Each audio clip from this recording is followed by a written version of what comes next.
नमस्कार दोस्तों, मैं हूं चेतन पेंढारकर और आपका स्वागत है मेरे YouTube चैनल कॉम्पिटल में। दोस्तों, आज हम एक बहुत ही इम्पोर्टेंट चीज़ जानने जा रहे हैं, यूज़र्स के बारे में।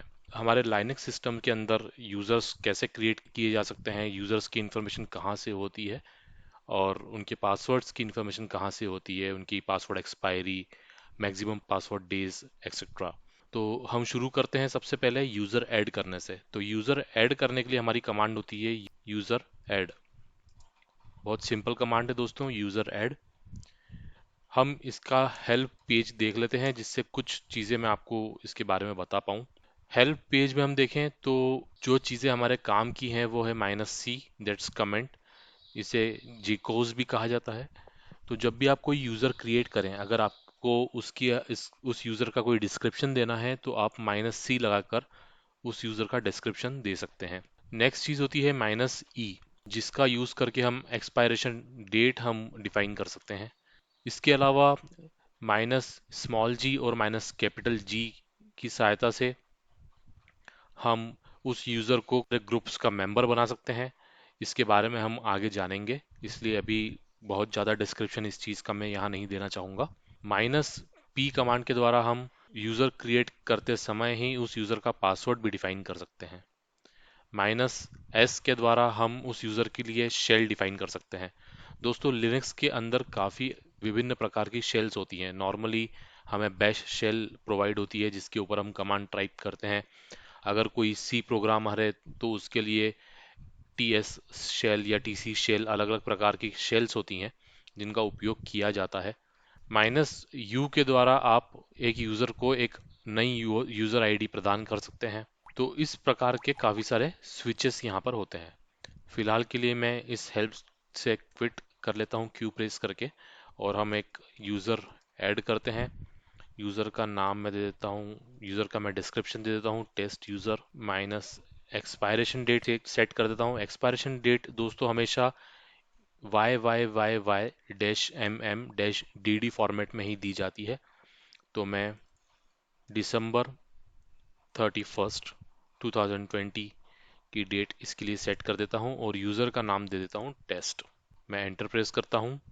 तो दोस्तों, मेरा यूज़र ऐड हो चुका है। मैं एक बार cat/etc passwd फाइल में एक कमांड चला ली मैंने, जिसके द्वारा मुझे मेरे टेस्ट यूज़र की इन्फॉर्मेशन दिख गई है। दोस्तों, जब भी कोई नया यूज़र क्रिएट होता है, लिनक्स ऑपरेटिंग सिस्टम के अंदर जितने भी यूज़र्स होते हैं उनकी सारी इन्फॉर्मेशन /etc/passwd फाइल के अंदर सेव होती है। इस फाइल का पूरा व्यू देखने के लिए मैं एक बार कमांड चला देता हूँ /etc/passwd।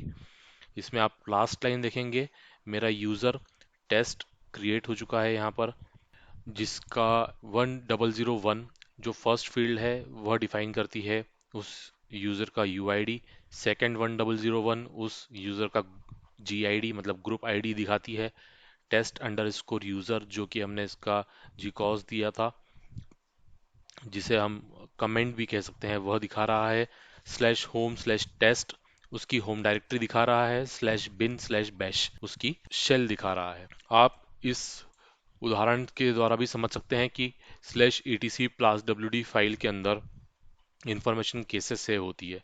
तो जो फर्स्ट फील्ड होती है वह यूज़र नेम के लिए होती है, जहां पर हमारे यूज़र के आगे एक्स लगा हुआ है वह यह डिनोट करता है कि इसका पासवर्ड जो है वो passwd फाइल में ना होते हुए /etc/shadow फाइल के अंदर है।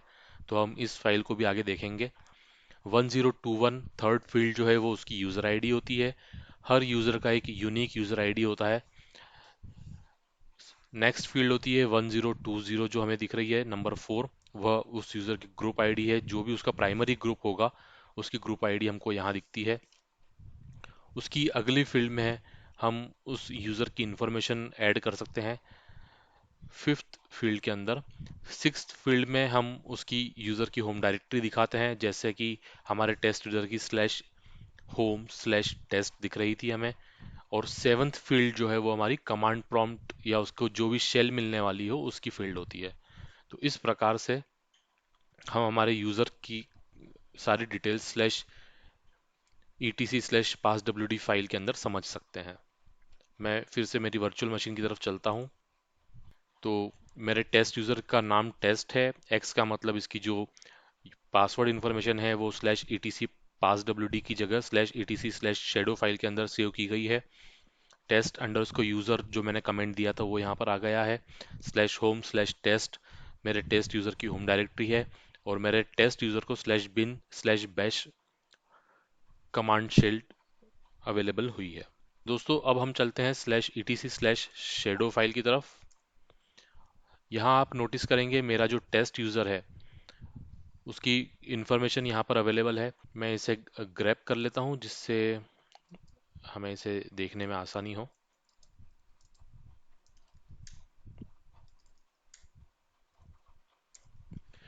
तो यहाँ पर दोस्तों शेडो फाइल समझने के लिए भी मैंने एक डॉक्यूमेंट पर कुछ चीज़ें पेस्ट कर दी हैं जिससे आप समझ पाएँ कि एग्जैक्टली क्या क्या इन्फॉर्मेशन यहाँ पर है।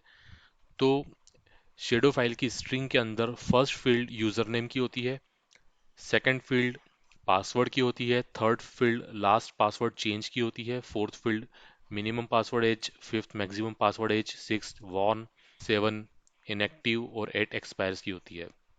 यह समझना आपके लिए अभी मुश्किल होगा, लेकिन हम हमारे टेस्ट यूज़र की तरफ चलते हैं और वहाँ पर मैं आपको इन्फॉर्मेशन देता हूँ सारी इनके बारे में।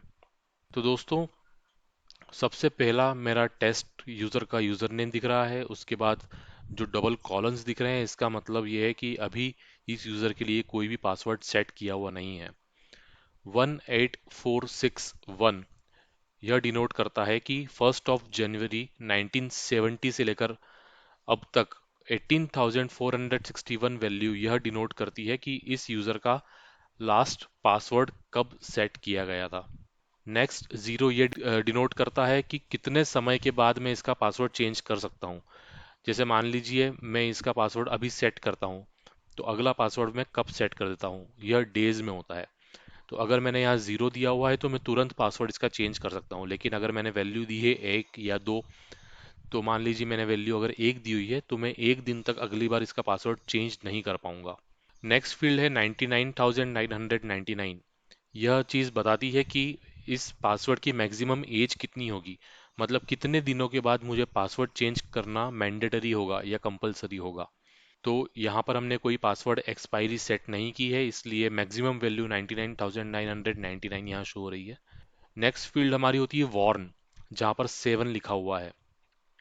7 नंबर यह डिनोट करता है कि पासवर्ड एक्सपायरी से कितने दिन पहले से आपको वार्निंग शो होना चालू हो जाए।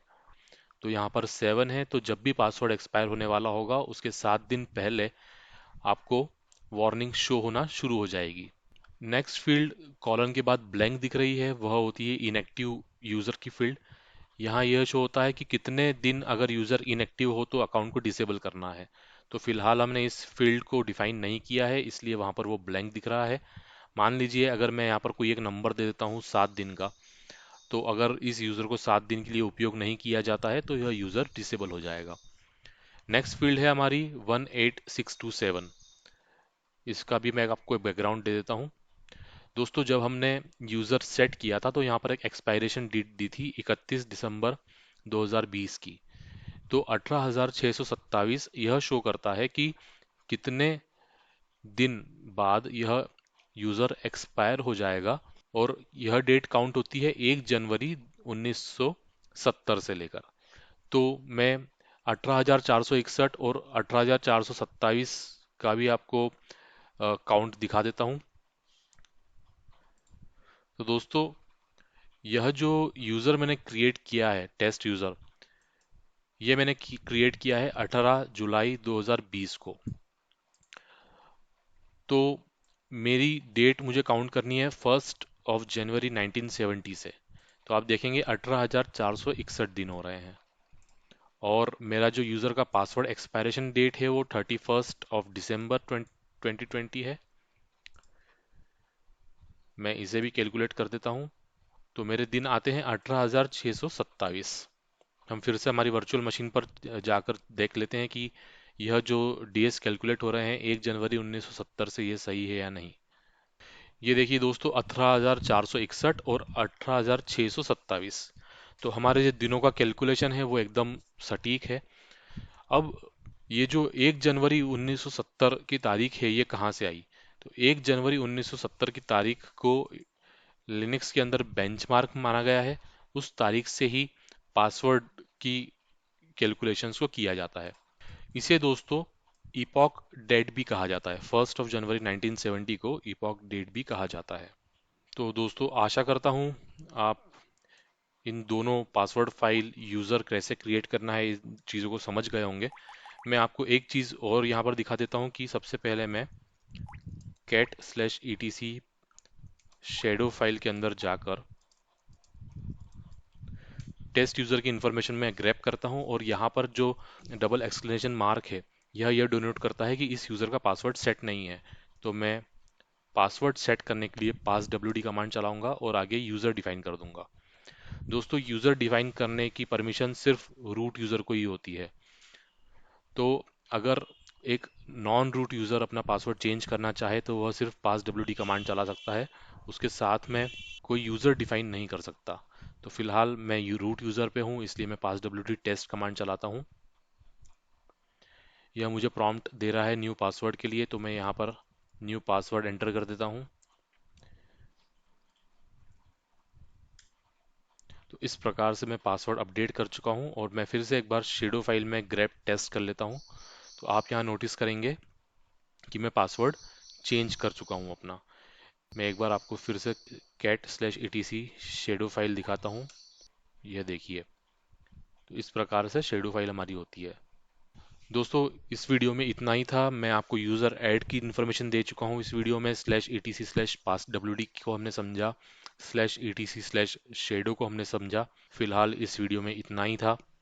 मेरे साथ मेरे YouTube चैनल पर बने रहने के लिए धन्यवाद।